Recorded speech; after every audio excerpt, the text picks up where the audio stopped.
Hi guys, I'm Rich. Let's go through my top 5 things to watch for the week ahead in markets. Number 1, March FOMC. The March FOMC meeting will be the headline event this week. The meeting is drawing a huge amount of attention in light of the volatile shifts in market expectations we've seen in recent weeks. Market pricing for the meeting had swung in favor of a larger 5% hike in reaction to the hawkish comments from Fed's Powell last week. However, the subsequent collapse of the SVB and the ensuing market turmoil saw these expectations paired. With CPI seen falling back in Feb, expectations are now split between a smaller 0.25% hike and unchanged decision. Number 2, UK CPI. The latest set of UK inflation figures this week will be in sharp focus ahead of the BOE meeting later in the week. With January inflation still highly elevated at 10.1%, the BOE was seen hiking rates by a further 0.5% to 14-year highs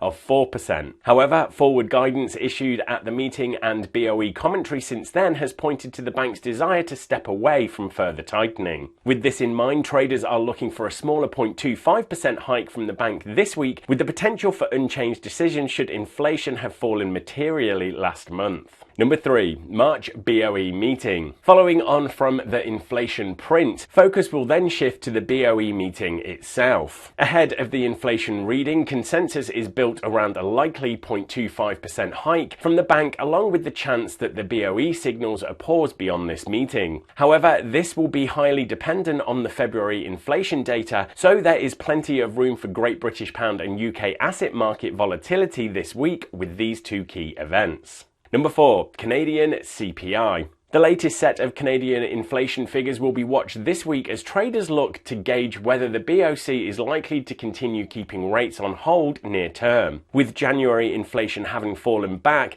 in contrast to the move higher we saw in the US, the BOC paused its tightening campaign and signaled a desire to keep rates on hold while inflation continues lower. With that in mind, should CPI reflect a further drop, Canadian dollar should remain pressured near term.